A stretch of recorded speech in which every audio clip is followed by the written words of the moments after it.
અને સાથે વડોદરાના કરજણથી પણ મહત્વના સમાચાર કે જ્યાં પણ ભારતીય જનતા પાર્ટીની આખી પેનલ જીતી છે। તમામ ઉમેદવારોમાં ઉત્સાહ અને ઉજવણીનો માહોલ। નગરપાલિકામાં વોર્ડ નંબર 1 માં ભાજપની આખી પેનલ જીતી છે। કેવો છે ત્યાં ઉજવણીનો માહોલ, કેવો ઉત્સાહ છે કાર્યકર્તાઓમાં?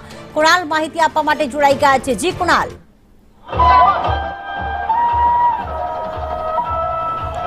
કરજણ નગરપાલિકામાં પરિણામો બહાર આવ્યા છે। વોર્ડ નંબર 1 અને 2 માં ભાજપનો વિજય થયો છે।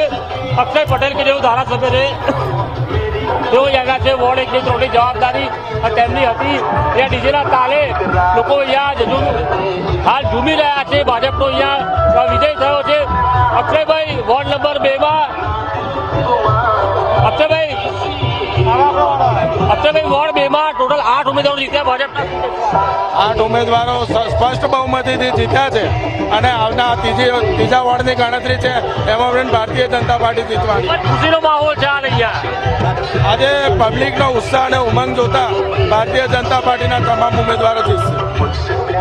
જે કાર્યકરો છે અહીંયા ઝૂમી રહ્યા છે, અહીંયા આનંદ મનાવી રહ્યા છે। અહીંયા જે રીતે 8 ઉમેદવારો ભાજપના જીત્યા, શું કહેશો? ભાજપનો વિજય થઈ રહ્યો છે, લોકો ખુશી મનાવી રહ્યા છે। 8 જેટલા ઉમેદવાર જીત્યા છે। સારામાં સારું કામ થયું છે। ભાજપ વોર્ડ નંબર 3 નું પણ પરિણામ અહીંયા આવવાની તૈયારીઓ છે અને જે રીતે ઉમેદવારો ધીમે ધીમે બહાર આવી રહ્યા છે તેમને વધારવામાં આવી રહ્યા છે। અહીંયા જે ઉમેદવારો જીતી રહ્યા છે તેમને મોટા ભાગે ભાજપના જ ઉમેદવારો અહીંયા જીતી રહ્યા છે। ત્યાં સુધીમાં 8 જેટલા ઉમેદવારો ભાજપના છે જે વિજયી બન્યા છે। હાલ તેમની સાથે વાત કરીએ।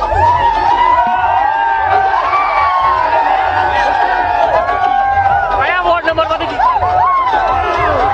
પરિણામ આવ્યું છે? Ward number 2 Bhajap win. Ward number 3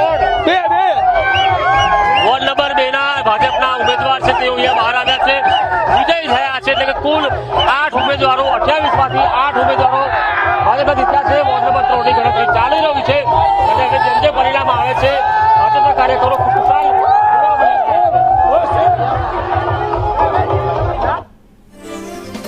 બિલકુલ આભાર। અને ઉજવણીનો માહોલ અત્યારે જોવા મળી રહ્યો છે। કરજણ નગરપાલિકાના ઉમેદવાર જીતતા ફટાકડા ફોડીને ઉજવણી કરવામાં આવી રહ્યું છે।